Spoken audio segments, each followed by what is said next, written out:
Welcome to Act Out. I'm Eleanor Goldfield, and this is your tipping point. So, as many of you know, the DNC will take place in Philadelphia July 25th through July 28th.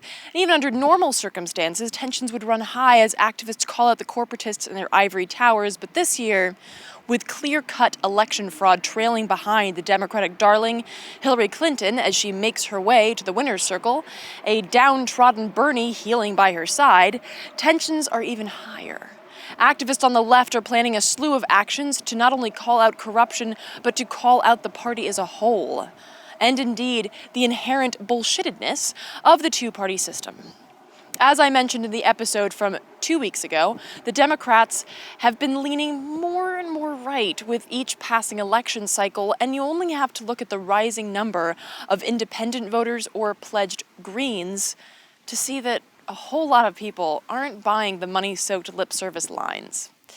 As Michelle Alexander succinctly put it in an op-ed earlier this year, quote, "It would be easier to build a new party than to save the Democratic Party from itself."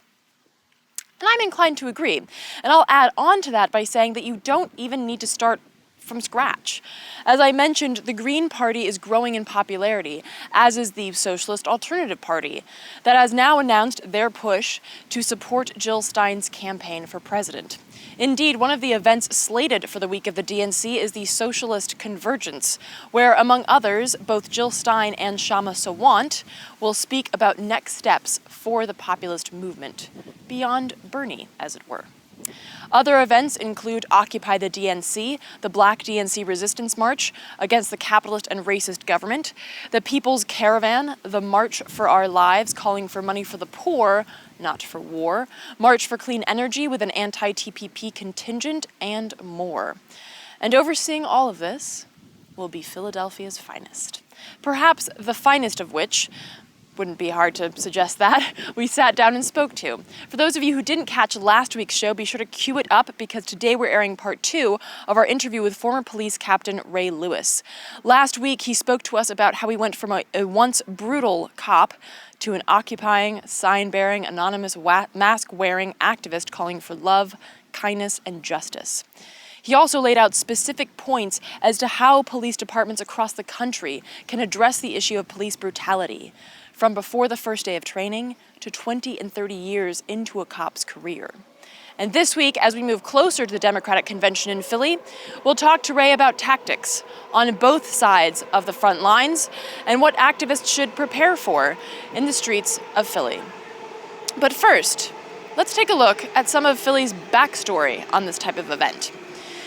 In 2000, the RNC was held in Philly, and as Chris Hermes chronicles in his book, Crashing the Party, at least 11 Pennsylvania state police troopers were tasked with infiltrating activist groups based on claims that these activists were planning violent attacks and storing explosives in a warehouse that in fact housed puppets, signs, and art. The city used these bogus claims to then obtain a warrant to search the warehouse, arrest 70 people, and destroy what they found because fuck puppets. And while a case back in the 80s dictated that Philadelphia City Police must obtain permission from the police commissioner, deputy commissioner, and the city's managing director in order to infiltrate nonviolent political groups, the Pennsylvania State Police troopers have no such constraints, which they proved yet again in 2009 when they spied on activists ahead of the G20 summit in Pittsburgh, and in 2010 when state police found themselves in the midst of this soon-to-be scandalous surveillance web cast by the Pennsylvania Office of Homeland Security, who, quote, hired the Philadelphia-based Institute of Terrorism Research and Response, ITRR, that same year to unlawfully spy on a diverse range of political groups, including those opposed to natural gas drilling, as well as anti-war and LGBTQ activists, posing no threat to the public. The ITRR then turned around and shared this information with state police, who made some friendly house calls to activists and their families, in the hopes that they'd get scared, shut the fuck up, and go away. So, now that the DNC is looming, the question posed by Chris Hermes, and indeed much of the activist community, is, what will the law enforcement response in Philly look like? Well, for more on this, let's go straight into part 2 of our interview with former police captain Ray Lewis.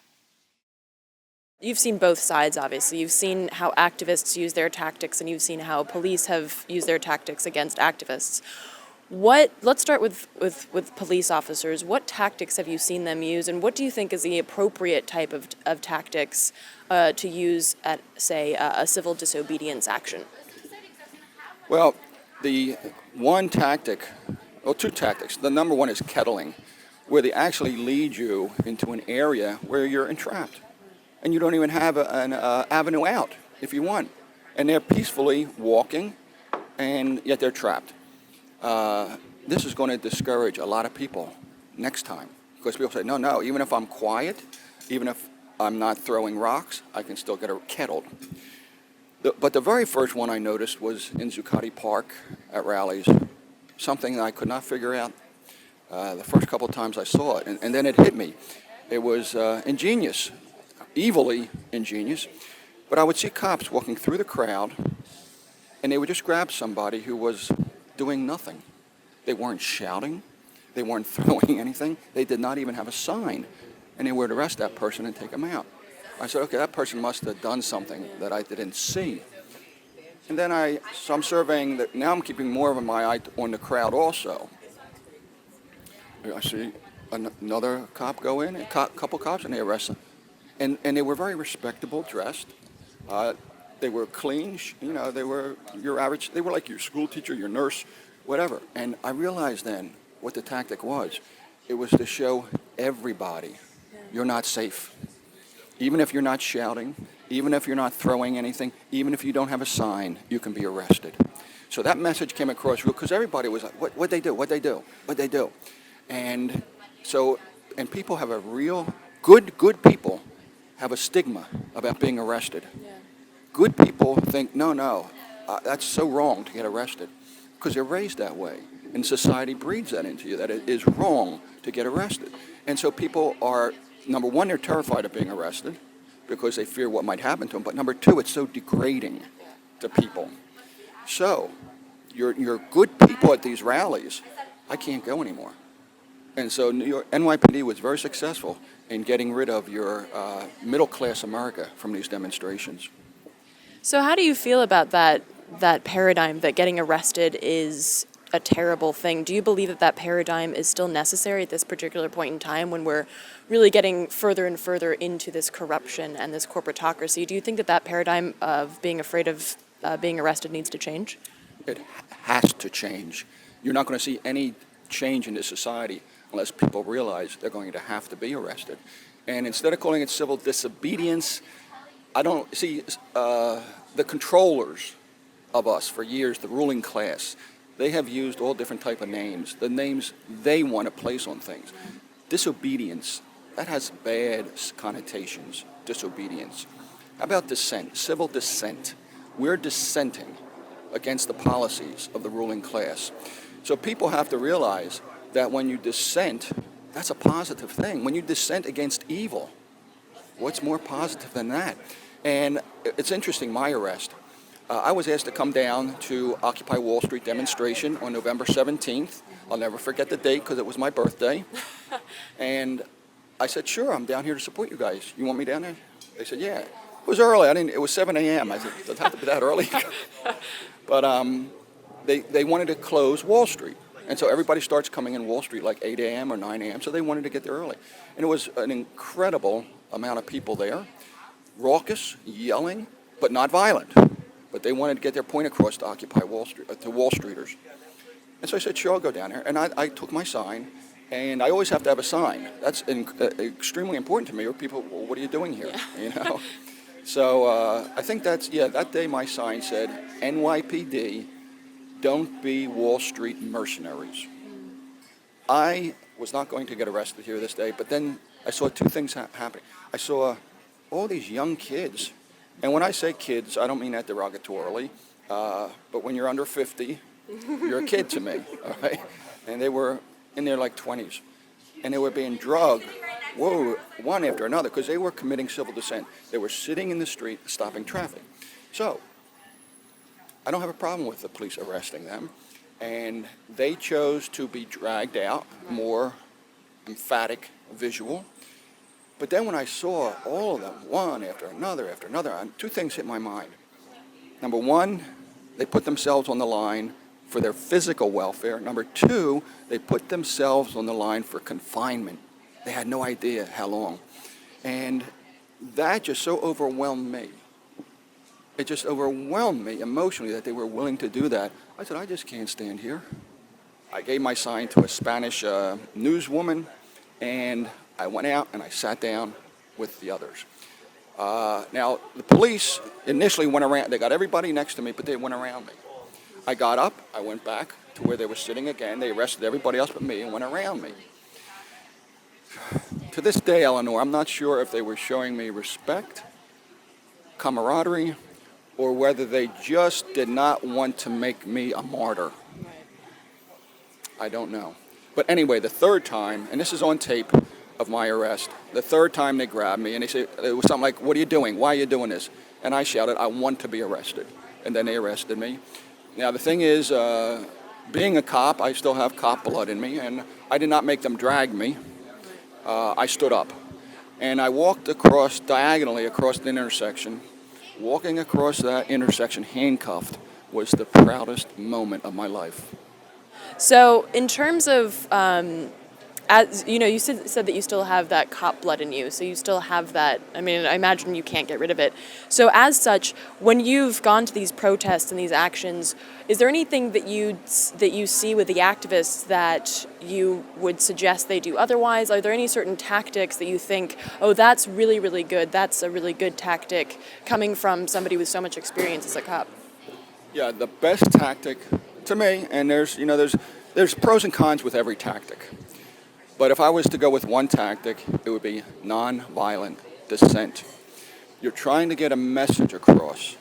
To me, I'm always thinking I want to get this message across to white America. Like, white America controls who gets elected in this country. White America can decide whether Jill Stein is the president or Donald Trump or Hillary Clinton. And so we want to get the message across. White America, violence will be portrayed by your Fox News, your CNNs, and all the others as the demonstration. Violence, violence, violence. And white America is not going to go for that. But if there's peace and even maybe standing up and being arrested, white America will be more willing to see, why are these people willing to go to jail? For what? Why are they so dedicated? So that's my feel on any type of demonstration, is that it should be nonviolent. I also believe you have to have signs. You have to have signs so that when people are, and readable signs, too often any sign is good, don't get me wrong, but sometimes just a little piece of cardboard and you pencil and you can't really read. Try to make it bigger if you can and more legible. Communication, it's all about communication. Signs get the message across. I would not advocate violence at all, but then you have to understand too, law enforcement is very clever. They're going to have guys, their own people in there throwing rocks. They're going to have their own people urinating on a police car. And this is where the Fox News is going to zero right in on a quote hippie who's an undercover cop urinating on the police car right away. See the damage that does? So we're up against a formidable foe. It seems that, in the past, there's that meme that police officers used to look like this, and now they look like this, and it's a picture of a cop in an M-wrap or something. With that shift from, like the friendly police officer to this brutal police, these brutal police forces that have, militant weaponry, talk a little bit about that rise and how that is like the camaraderie becomes more of this, we're fighting a war, we're not police officers. I'll tell you exactly where the militarization of the police came from. You never had this extent, near this extent, prior to the Occupy movement. The Occupy movement shook up Wall Street. It shook up the 1%, who I also refer to as the filthy rich. When you have billions and billions of dollars, that's sociopathic. The hoarding is a disease. Hoarding money is a disease. But the consequences are so bad when you have to oppress people and exploit people to get that money. If you're paying your good people good money and good health care and good education, all right, make your billion. but not when you have to oppress people to make that money. But anyway, this 1% saw this happening. They saw it happening all over the country. They saw themselves threatened. Now, who would protect them? The police. They also knew, though, that the police, in and of themselves, with their single Smith & Wessons or Glocks, weren't going to be able to overtake all these uprisings alone. And subsequently, they realized we have to have military equipment. Number one, just for the intimidation factor. Very intimidating. Number two, we will be easily put down any uprising. Now, the thing here is, they always had the military at their hands to use, but the ruling class, smart enough to realize, no, we can't bring in the military. That would look like a dictatorship. People love their local police department. People will feel very comfortable if their local police department becomes slowly militarized. And so they say, that's what we'll do. We won't count on the military. That'll look really bad. But their local police departments, that's their own police. So, and I noticed this with out in Ferguson. There were the rioting that took place, the burning, the uprising was shown on back in my hotel room. I watched CNN, and it was shown over and over again, the same clips. And they showed Michael Brown Jr.'s stepfather up on a car, the trunk of a car, shouting, "Burn this place down! Burn this place down!" And I timed it. Every 15 minutes, white America was seeing the rioting, the black animals running through the streets, burning, looting. Also during that time, there were black citizens of Ferguson. They had blue sweatshirts with white lettering. Peacekeeper. They were to take places in front of stores to say, listen, this is not the way to do it. And they were members of the community. So they were going to put themselves on the line to try to stop the burning and the looting. Do you know in those, and there were a lot of them, a lot of these blue t-shirts with white lettering. Not once did any news broadcast interview a peacekeeper. And that's tactical. Everything here is so thought out by the media. The filthy rich own the media. Everything is thought out. Nothing happens by chance.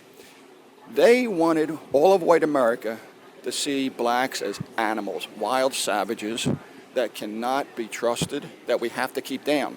So what do all white people see out there? Wow. Okay, they're burning and they're looting the black neighborhoods. Okay, but damn, they could come into my neighborhood next time. So, what do they want? They want their police departments to be strong enough to stop the rampaging of black animals coming into their neighborhood. How do they do that? They don't now allow their local police department to become militarized.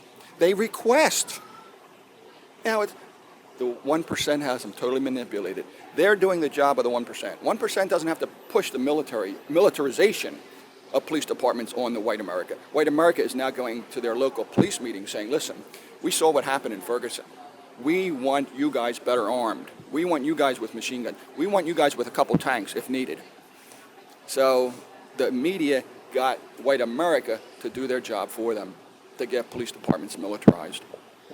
So, picking up on what you just said, do you think it's possible for these movements, whether that be Occupy or Black Lives Matter or any of these movements, to be successful with the police so militarized and with this juxtaposition of ideas that the police are here to protect the 1% and we are trying to pull down the power of the 1%? Do you think it's possible for movements like Occupy to get those demands with that paradigm in place?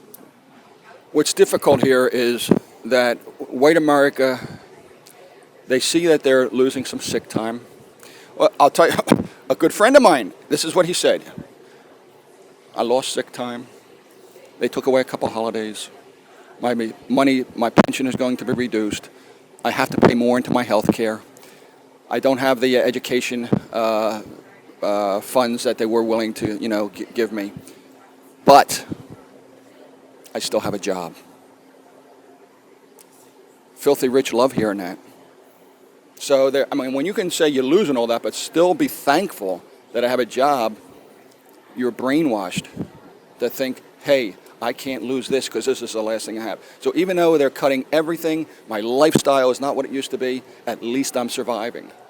And the only way I see any type of movement being successful is when you have to have massive amounts of people really detrimentally affected, losing their jobs. Because human beings are just too adaptable. We have this ability to adapt to situations and say like, oh, well, whatever, I work weekends now and I don't have 2 weeks of vacation. The rest of the world has like 6 weeks of vacation, but I'm proud to have a job at McDonald's at $9 an hour. That's sort of... At least I have a job. That's the thinking. So finally, I wanted to ask, because this is sort of a hot topic right now, Philadelphia, the DNC. They're already saying that they're going to build a fence around the convention center, and there are protests planned on several of the days of the convention. What do you think? I mean, I know that it's been a while since you worked in Philadelphia, but what do you think activists should be ready to see when they go out into the streets? What my advice to activists who are going to the DNC is to prepare for anything. You better be prepared to have that black stick whacked against you.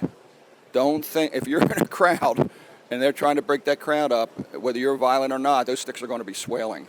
So you can be peaceful. Maybe certain demonstrations will be handled with peaceful arrests. But you have to be prepared for tear gas, for violence, for being beaten. You have to realize that's a possible consequence, very possible, at an event like this, because you're going to have a lot of people, including professional instigators, who are going to try to cause problems. And there are going to be rocks thrown, there's going to be violence. And whether you can separate yourself from that quick enough, I don't know. I wouldn't count on it. So with that idea of the professional instigators that you mentioned, is it possible then to have like a purely nonviolent protest? I mean, if you believe in the tenets of nonviolence and then somebody that you don't recognize in your group just starts throwing rocks, and then the police respond with tear gas or, these non-lethal weapons, is it possible at this point to have a nonviolent protest?